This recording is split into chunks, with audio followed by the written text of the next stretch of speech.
Hello everyone, welcome to Learner Bee. देखेंगे class 7th science की book का chapter 2 nutrition in animals. इस chapter का हम लोग वर्ड टू वर्ड समझेंगे, एक एक शब्द हम इसका अच्छे से देखेंगे।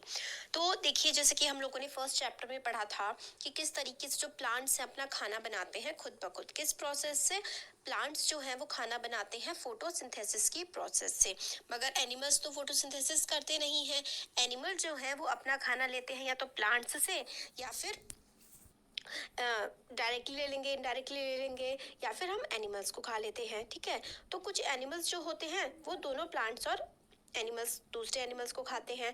और हम लोगों ने यही पढ़ा था कि all organisms including human beings required food for growth. मतलब सारे के सारे ऑर्गेनिजम्स को, हर किसी को जो भी इस धरती पर एग्जिस्ट करता है, जिसमें जान है, उसको खाने की ज़रूरत है ग्रोथ करने के लिए, रिपेयर करने के लिए and functioning of the body. Growth का मतलब होता है हमारे जो हाइट का बढ़ना या फिर हमारे ऑर्गन्स का ग्रो होना। रिपेयर का मतलब चोट लग जाती है, क्योंकि हमारी बॉडी में बहुत सारे सेल्स होते हैं, वो डैमेज होते रहते हैं, बनते रहते हैं, और हमारी रहे इसके लिए हम लोगों को खाने की बहुत ज़्यादा ज़रूरत होती है। तो animal nutrition includes nutrient requirements, mode of intake of food and its utilization in the body. तो एनिमल न्यूट्रिशन का क्या मतलब होता है? एनिमल न्यूट्रिशन का मतलब होता है न्यूट्रिएंट रिक्वायरमेंट। जैसे कि हम लोग को कार्बोहाइड्रेट, फैट, प्रोटीन, आप लोगों ने इस क्लास में पढ़ा था ना, फैट्स, प्रोटीन्स, विटामिन, मिनरल्स वगैरह, इन सब की जरूरत होती है। तो ये सारी हमारी न्यूट्रिएंट रिक्वायरमेंट पूरी करती है। Mode of intake, mode of intake का मतलब होता है आप किस तरीके से खाने को खा रहे हो। ठीक है, और उसका यूटिलाइजेशन कैसे हो रहा है, मतलब आप क्या खाना खा रहे हो, कौन कौन से न्यूट्रिएंट खा रहे हो, किस तरीके से खा रहे हो, और आपकी बॉडी उसको किस तरीके से यूटिलाइज कर रही है, उसका इस्तेमाल कर रही है। यही हम लोगों का न्यूट्रिशन का पूरा प्रोसेस होता है। हम लोगों ने वेरियस कंपोनेंट्स ऑफ फूड के बारे में पढ़ा था, तो वही हम लोगों ने देखा ना, फैट्स हो गए, विटामिन हो गए, मिनरल्स हो गए, कार्बोहाइड्रेट्स हो गए, ठीक है, प्रोटीन हो गया, ये सारे के सारे वेरियस कंपोनेंट्स होते हैं फूड के। तो components of food such as carbohydrate और कॉम्प्लेक्स सब्सटेंस, मतलब जो कार्बोहाइड्रेट होता है ना, वो काफ़ी ज़्यादा कॉम्प्लेक्स होता है, मैथ्स की तरह। आप ऐसे समझ लीजिए, इनको मैथ्स टफ लगता है, काफ़ी कॉम्प्लेक्स होता है, तो हमको उसको क्या करना पड़ता है, हम लोगों को ना उसको सिंपल बनाना होता है। जैसे कि अगर आप लोगों को बोल दिया जाए कि इसको ऐड करो एक साथ लगातार, है ना, नहीं कर पाएंगे। बट सिंपल कैसे होगा, आप पहले 5+2 कर लीजिए तो 7, फिर 2+6 कर लीजिए, इस तरीके से ऐड करेंगे तो सिंपल हो जाएगा।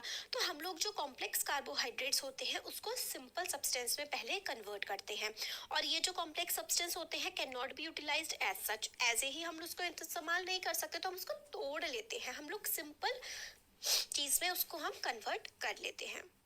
तो हम लोग क्या करते हैं, हम लोग उसको ब्रेक डाउन कर देते हैं सिंपल सब्सटेंस में। तो break down of complex component of food into simplest substances is called digestion. तो हम लोगों का खाना पचता कैसे है, खाने के पचने के प्रोसेस को ही तो हम डाइजेशन कहते हैं। तो हम लोग जो खाना खा रहे हैं वो तो बहुत ही कॉम्प्लेक्स होता है, इसको कई भागों में कार्बोहाइड्रेट, प्रोटीन, फैट्स, है ना, इस अलग अलग पोर्शंस में करके तोड़ा जाता है। जब कॉम्प्लेक्स फूड को हम सिंपल सब्सटेंस में ब्रेक करते हैं, इसी प्रोसेस को हम लोग डाइजेशन कहते हैं। कैसे होता है यही पूरा इस चैप्टर में हम देखेंगे। तो different ways of taking food, किस किस तरीके से हम लोग खाना खा सकते हैं। तो मोड ऑफ टेकिंग फूड हमारी बॉडी में काफ़ी ज़्यादा अलग अलग होता है। जानवर अलग तरीके से खाते हैं, इंसान अलग तरीके से खाते हैं। बीज हो गई, जो मधुमक्खियाँ हो गई, है ना, जैसे हमारा जो चैनल का नाम है लर्नर बी, वैसे हिंदी में देखे तो ऐसा हो जाएगा सीखने वाली मधुमक्खी। आप लोग मधुमक्खी को समझ लीजिए। देखिए, ऐसा है ना कि मधुमक्खी क्या होती है, छत्ती की तरफ जाती है ना, बहुत सारी मधुमक्खियाँ, तो आप ऐसे समझ लीजिए कि एक हब है जहाँ पर सब बच्चे पढ़ने आते हैं, तो इस तरीके से। ठीक है, तो देखिए, बीज and humming birds suck the nectar of plants. ठीक है, तो बीज और हो गए, हमिंग बर्ड्स हो गए, सक करते हैं मतलब चूसते हैं नेक्टर ऑफ प्लांट। नेक्टर होता है रस, है ना, रस चूसते हैं फूलों का।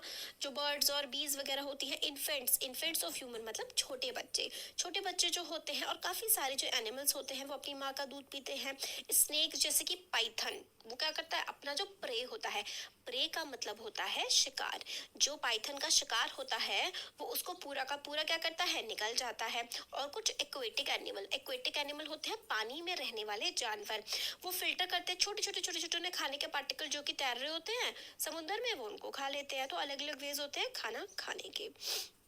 ठीक है, अब आगे अमेजिंग फैक्ट हमें ये है कि जो स्टारफिश होती है ना, वो किसको खाती है, ऐसे ऑर्गेनिज्म को खाती है जिनका जो ना कैल्शियम का सेल, देखिए कैल्शियम कार्बोनेट होता है, कैल्शियम कार्बोनेट ना काफ़ी ज़्यादा हार्ड होता है, तो ये क्या करती है, उसको धीरे धीरे कोरोड करती है, फिर उसके बाद जेलीफिश तो ऐसे ऐसे करके होती है, इसका जो स्टमक है ना वो ऊपर निकल के आता है इसके मुंह पे, इसका पेट इसके मुंह में आ जाता है, और ये जो सॉफ्ट एनिमल होता है ना हार्ड शेल के अंदर उसको खा जाता है, मतलब इसका मुंह बाहर निकल के आया और इसने जो एनिमल था उसको अपने अंदर ले लिया, और फिर इसका जो पेट है वो मुंह से अंदर की तरफ चला जाता है, मतलब पेट बाहर निकल के आता है मुंह तक और फिर पेट वापस अंदर चला जाता है, और धीरे धीरे खाना अपना पचाते रहते हैं। अब ह्यूमन का डाइजेशन किस तरीके से होता है, हम लोग जो है खाना खाते हैं अपने मुंह से, अपने माउथ की हेल्प से, हाथ में लेकर के मुंह में खाना डालते हैं, तो इस तरीके से हम लोग खाना खाते हैं, फिर डाइजेस्ट होता है और हमारी बॉडी के वेरियस प्रोसेसेस की हेल्प से हम खाने का इस्तेमाल करते हैं। तो अनयूज्ड पार्ट जो होता है, जो हम लोग उसको डिफिकेट कर देते हैं, अपनी बॉडी से बाहर निकाल देते हैं, है ना, पॉटी की फॉर्म में। तो अनयूज्ड पार्ट्स जो होते हैं, जो खाना हम लोगों ने यूज नहीं रहा, वो हम बॉडी के अपने बाहर निकाल के फेंक देते हैं। तो आप लोगों ने क्या कभी सोचा है ये कैसे होता होगा? तो food passes through a continuous canal, food जो है ना वो एक कंटिन्यूस कैनाल से पास होता है। तो देखिए यहाँ से हम लोगों ने मुंह से खाना खाया और ये पूरा का पूरा नीचे तक का प्रोसेस इसका चलता जाता है, ठीक है, कंटिन्यूस कैनाल के थ्रू, और फिर ये एनएस से हमारे बाहर बॉडी के निकल जाता है, जो मतलब जो हमारे यूज का नहीं होता खाना, वो चीज़।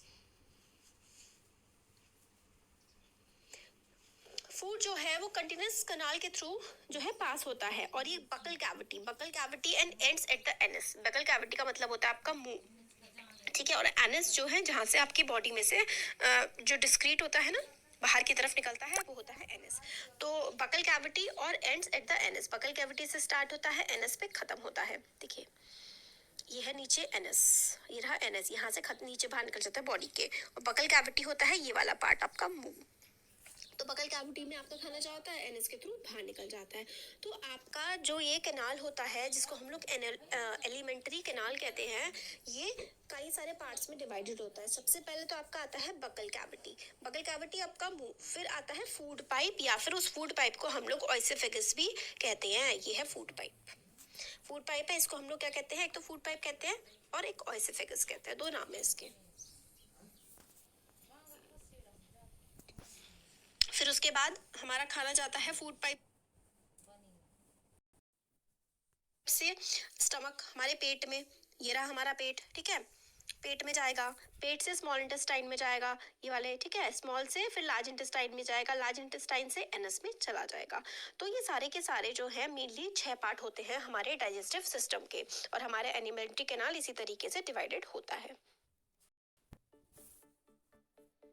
क्योंकि फिर देखिए food components gradually get digested as food travels through the various compartment. तो खाना देखिए आपके मुंह से निकलता, मुंह से निकलता नहीं है, मुंह में जाता है, तो खाना आपके मुंह में जाता है, फिर उसके बाद ये जो फूड पाइप है जिसको ऑइसोफेगस बोलते हैं, इसमें से फिर हमारे स्टमक में जाता है, फिर इसमें काफ़ी सारे ना प्रोसेस चल रहे होते हैं इस बीच में, तो वो देखने हैं मेन हमें इस चैप्टर में।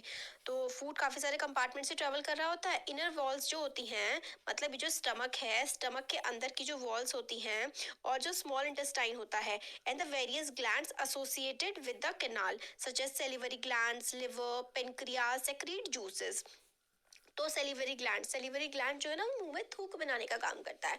तो जो आपका मुंह में सलाइवा होता है ना, थूक को इंग्लिश में सलाइवा बोलते हैं, तो जो सलाइवा होता है ना वो आपके, जब आप खाना खाते हैं तो जो खाना आप मिक्सिंग कैसे होती है, जब आपने दांतों से काटा, फिर उसके बाद एक वो लिक्विड सा बनने लगता है ना, थोड़ा थोड़ा सेमी लिक्विड टाइप का, तो वो सेलिवरी ग्लैंड की वजह से होता है। फिर उसके बाद लिवर जो है वो भी जूसेस सेक्रीट करता है, जूसेस आप आगे जाके देखेंगे कि ये मतलब हार्मोन्स होते हैं, सॉरी कुछ एंजाइम्स होते हैं। तो पेनक्रियाटिक जूसेस भी सेक्रीट होते हैं। ये जूसेस जो है ना वो क्या करते हैं, आपका खाना बहुत कॉम्प्लेक्स होता है, उसमें carbohydrates, fat, vitamin, minerals, protein होते हैं, सबको ब्रेक करने का काम करते हैं। हमने पहले देखा था ना कि ब्रेक करके ही हम लोग खाने को डाइजेस्ट कर पाते हैं। तो बहुत सारे जूसेस होते हैं जो खाने को ब्रेक करते हैं, फूड को सिंपल सब्सटेंस में कन्वर्ट करते हैं। हमारा जो डाइजेस्टिव ट्रैक होता है ना, ये हम लोगों ने देख लिया 6 पार्ट में डिवाइडेड है, और काफ़ी सारे एसोसिएटेड ग्लैंड्स होते हैं, जैसे कि सेलिवरी ग्लैंड हो गया, पेनक्रियाटिक जूसेस हो गए, काफ़ी सारे ग्लैंड्स होते हैं। और जो ये हमारा पूरा का पूरा एलिमेंट्री कैनाल और सारे जो पेनक्रिया ये जूसेस होते हैं, एसोसिएटेड ग्लैंड्स होते हैं, इनसे मिल करके डाइजेस्टिव सिस्टम बनता है। अब हम लोग पूरा अच्छे से देखते हैं। माउथ या फिर बगल कैविटी।